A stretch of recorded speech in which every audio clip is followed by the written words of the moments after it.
fancy dress? Yes, why not? Oh, I don't know about that, Dave. Everybody's going.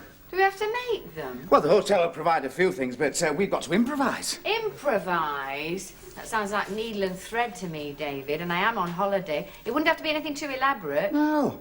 I thought I might go something medieval. You're not that old, David. You know what I mean? Tunic, belt, a sword. A sword? Yeah. Well, no, I wouldn't recommend a sword. I mean, apart from the danger to others, you might trip over it. I wouldn't. Perhaps I could borrow a pair of your tights. My tights? Yes, why not? I've got the legs. I wasn't thinking of the legs. I could play a character from Shakespeare. How about bottom? Look, I haven't made my mind up yet. All will be revealed on the night. Certainly will if you're wearing my tights. Look, do you have to knock every suggestion I make? I wouldn't mind, but you don't make any of your own. Yes, I do. You go as Romeo and I'll go as Juliet. Amy, Juliet was a young girl. Yes. A very young girl. Well? You couldn't play Juliet with a bag over your head. What about Romeo? Of course, we could say it was before he went to Weight Watchers. Look, I haven't decided. I know, David. Go as Napoleon.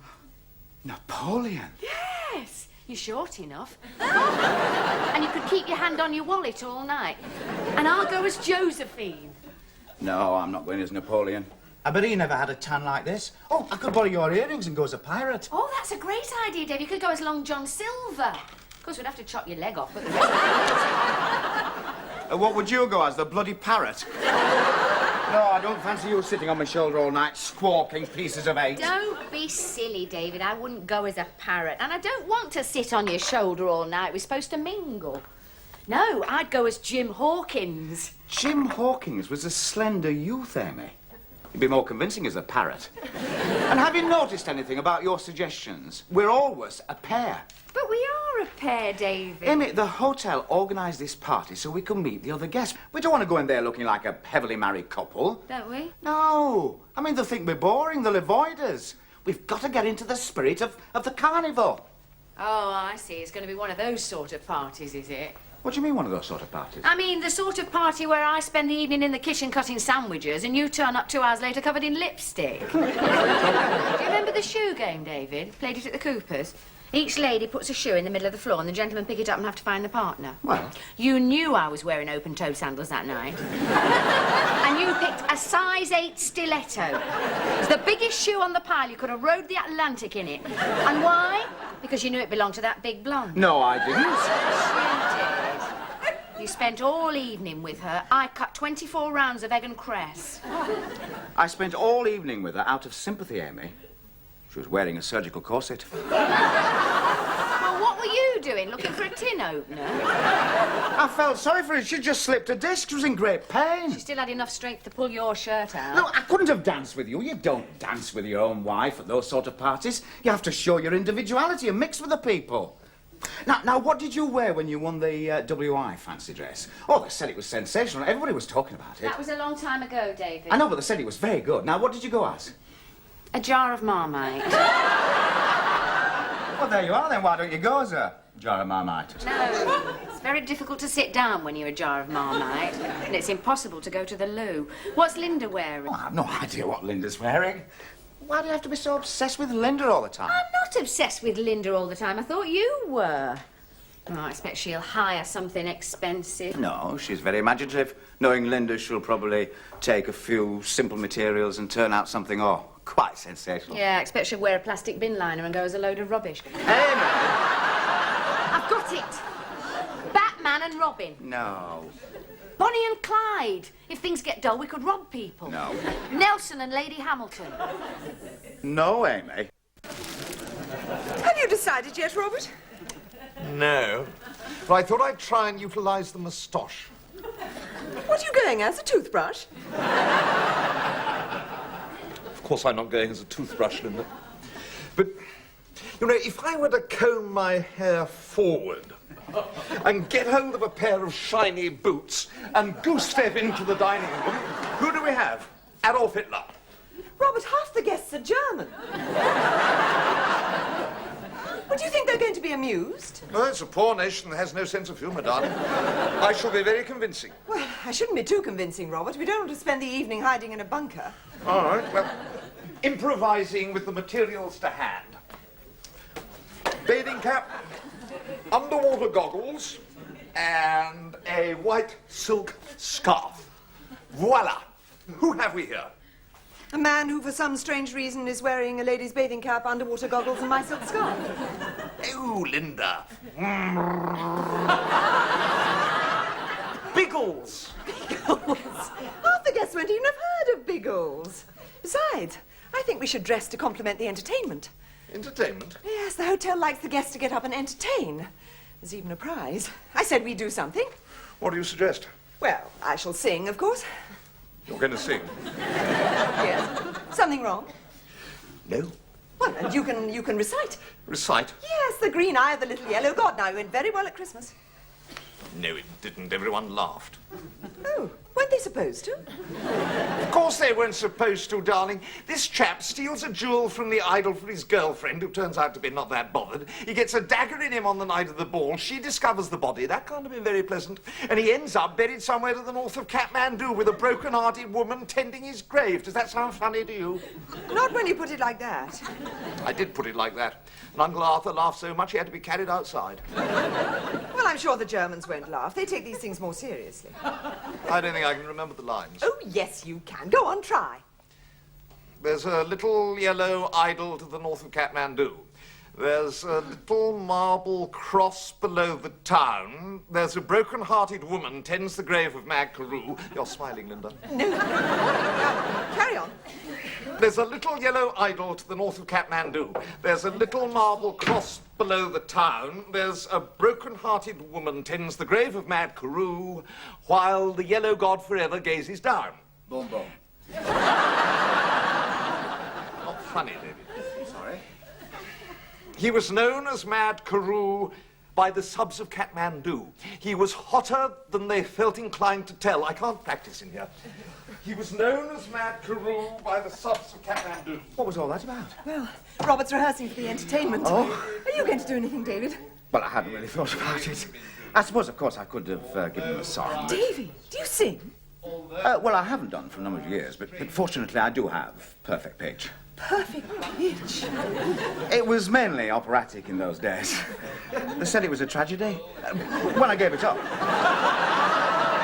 But I had too many commitments, Linda. Now, David, this is terribly exciting. Is it? Oh, I'd love to hear you sing. Yes, well, what a pity I didn't bring my music with me. Perhaps we could do something together. Yeah, but unfortunately, Linda, there's nothing I'd like better, but really, I do have this feeling that this rather arid climate may have affected the vocal cords. Oh, what a pity. We could have done a duet. A duet? A love duet, David. Well, I suppose if I exercised, I don't suppose I'd recapture the full resonance, but with a little gargling, who knows? Of course, it would mean rehearsing. Hours of it, I should think. And then there's the dramatic movements, so important in a love duet. You mean grabbing hold of each other? It'd have to be done with feeling. Feeling? I just hope it won't put too much strain on your voice. Well, we could see. Me.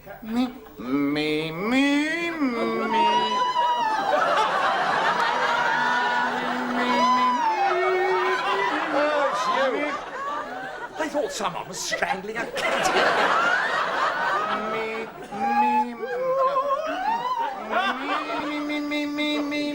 Are you ready, David? Yes, love. I'm coming. Right. What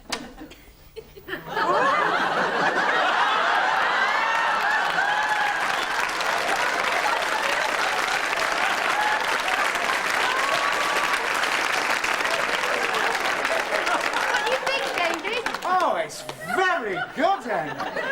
In fact, well, it's just inspired. Is that your own nose? Did you make it yourself? No, I bought it. Well, it's very good. It's so inventive. How many other people are going to think of going as a clown? There's a little motor horn. A clown with a little motor horn. Well, it's brilliant. Do you really think Yes. Well, What are you going as, David? Well, that just depends. On what? Well, of course, they expect us to put on some sort of entertainment, but it depends on what I decide to sing. You're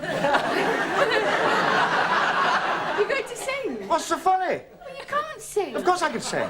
David, you couldn't carry a tune in a bucket. No, I mean, if you want to entertain, why don't you do what you do every Christmas with Uncle Fred? You mean wear a grass skirt and do the hula dance? Yes. No, I'm not doing that. Anyway, besides, it's too late to change it now. Linda would be disappointed. Linda? Yes. We're doing a duet. A duet? Yes. That's two people singing together. I know what a duet is, David. What sort of duet? Well, we haven't decided yet. Is it going to be a love duet? Well, possibly. I mean, they usually are, aren't they? Does it matter? Of course it matters. You two gazing into each other's eyes and bawling sweet nothings at the top of your voice. Are you going to put your arms round her? I don't know. I suppose so. Amy, it's a theatrical performance. I won't feel anything. Depends where you've got your hands, David. All I'm trying to say is that when you see actors playing these torrid love scenes in front of people, they don't feel anything. Don't they? No, Is it going to be torrid, then? of course not. They must feel something. No, they have to be totally professional. But you're an amateur. Well, the principle's the same. Mr. Phipps across the road must have felt something when he was in The Merry Widow. Why? He ran off with her. Never mind about that. It's just acting, Amy. Pretense. All the emotions you see on the stage are totally false. Oh, Linda should be good at that, then. Look, leave Linda out of this. Well, while you two are singing, what am I supposed to be doing? I don't know. Can't you juggle a few oranges? No. Oh, pity. Well, we'll have to think of something. Suppose I could jump through a flaming hoop. Could you do that? I don't see why not. I've had plenty of practice.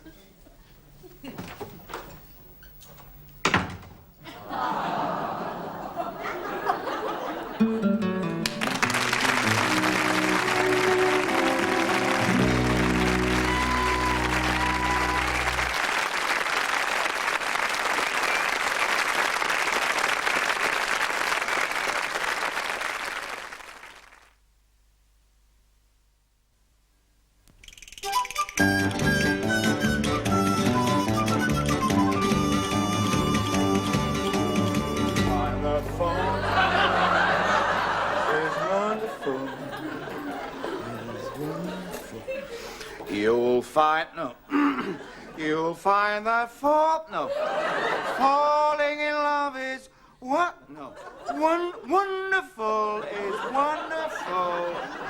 So they say, and with the moon up above, it's wonderful. So they tell me. Oh, hello, Amy. David, is that the song? Yes.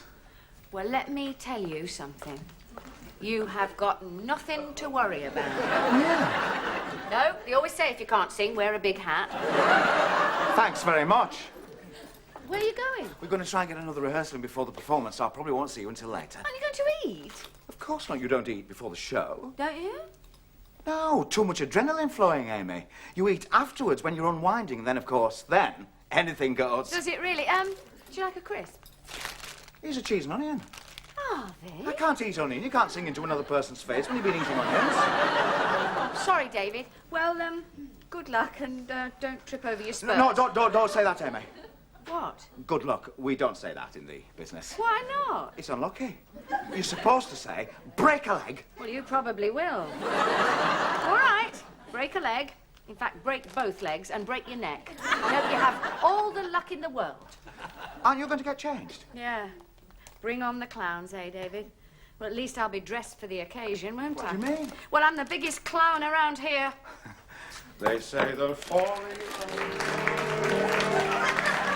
Senores y señoras, meine Damen and Herren, ladies and gentlemen, a special treat. Now, a song from Senora Cochran and Senor Peace from Annie, Get Your Pistola. Senora Cochran, she says she wants to know everything about love. And he give her a big squeeze. And he say, falling in love is maravilloso.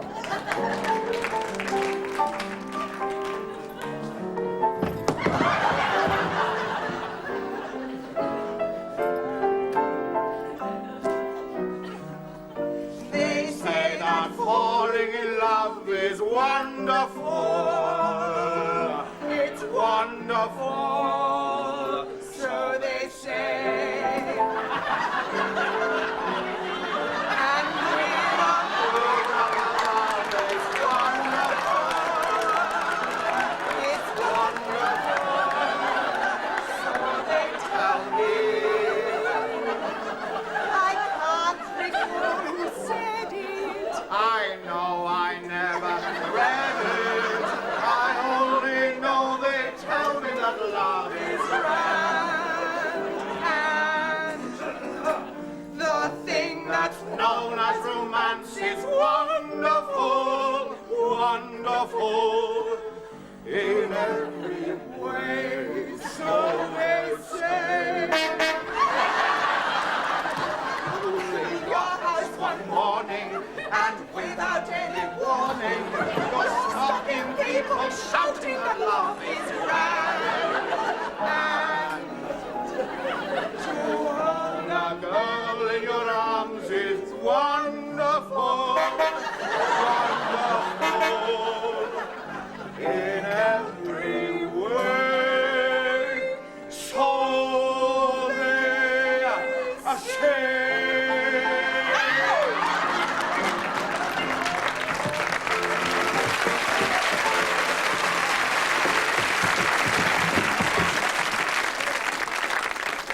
Well, I just hope you're satisfied, that's all. You've just ruined everything. I won't be able to show my face ever again around here. Oh, they loved you, David. They wanted an encore. Maybe they laughed at me. Well, of course they laughed, David. You were very funny. It wasn't supposed to be funny. It was you. You made them laugh. They'd have laughed anyway, David. What do you mean?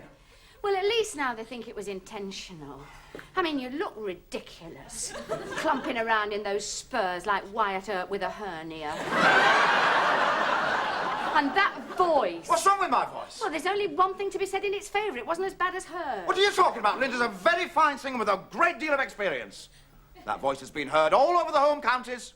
I knew she was loud. I didn't realise she was that loud. That's right. Go on, sneer, sneer. That's all you're good for. Where are you I'm going? going to find Linda and reassure her because God knows what you've done to her confidence. Aren't you going to watch my act? Your act? Haven't we just seen it? What are you going to do next? Put a ferret down your trousers. But you were right about one thing, Emmy. You are dressed for the occasions. That's your trouble. No femininity. David? She upbraided poor Carew in the way that women do, although her eyes were strangely hot and wet.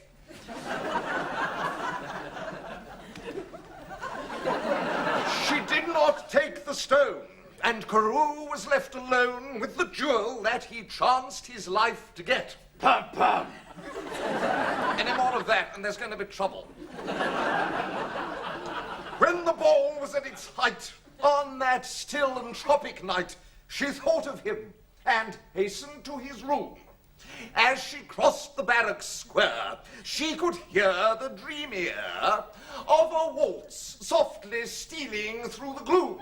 I won't warn you again. This is a serious poem. The door was open wide, with silver moonlight streaming through. The place was wet and slippy where she trod. And ugly night lay buried in the heart of mad Carew. 'Twas the vengeance of the little yellow god. That's enough! I would like to point out the poor bugger's dead. There's a one-eyed yellow idol tunnel. There's a little marble cross below the town.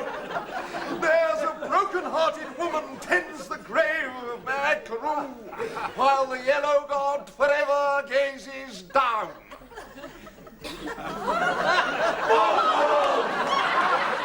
Haven't you any feelings, insensitive trouts?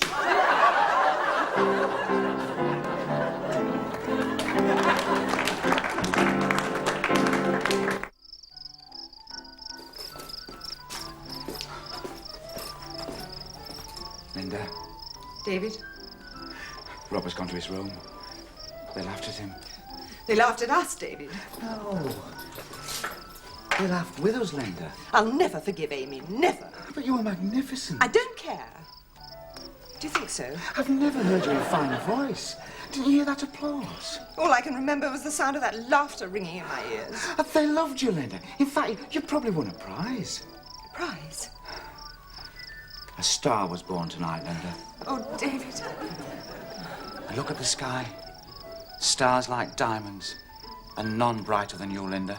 And look, there's the moon, made for lovers. And down on the shore, the blue Mediterranean, waiting for us. Should we go? Oh, yes. But perhaps we'd better just pop back in first, just in case we have won something. It'd be a pity to disappoint you. Yes, of course. Oh, hello. And now, ladies and gentlemen, the moment you've been waiting for. From the Blue Angel, the very sassy lady. Ladies and gentlemen, please give a big welcome to La Señorita Lulu.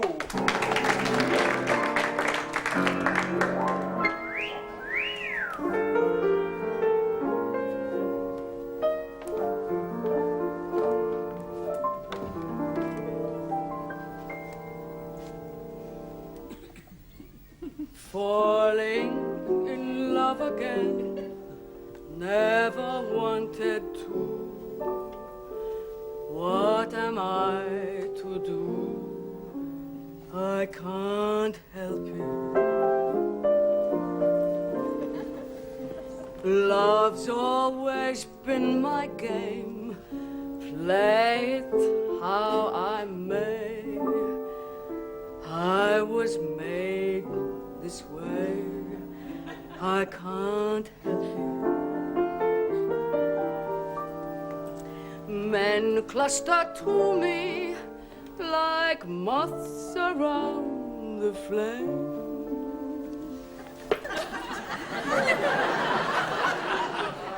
And if their wings burn, I know I'm not to blame.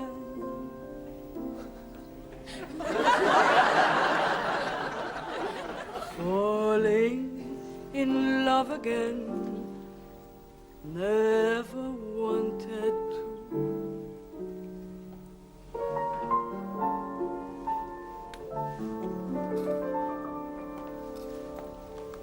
What am I to do?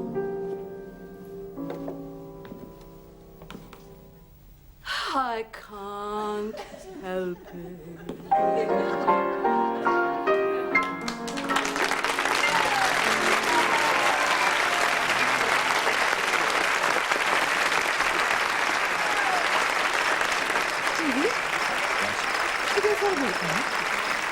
Not just yet. But it's a lovely night. There's the moon and the stars and the blue Mediterranean. The what? The blue Mediterranean. Sorry, water, Linda. Just excuse me for a moment.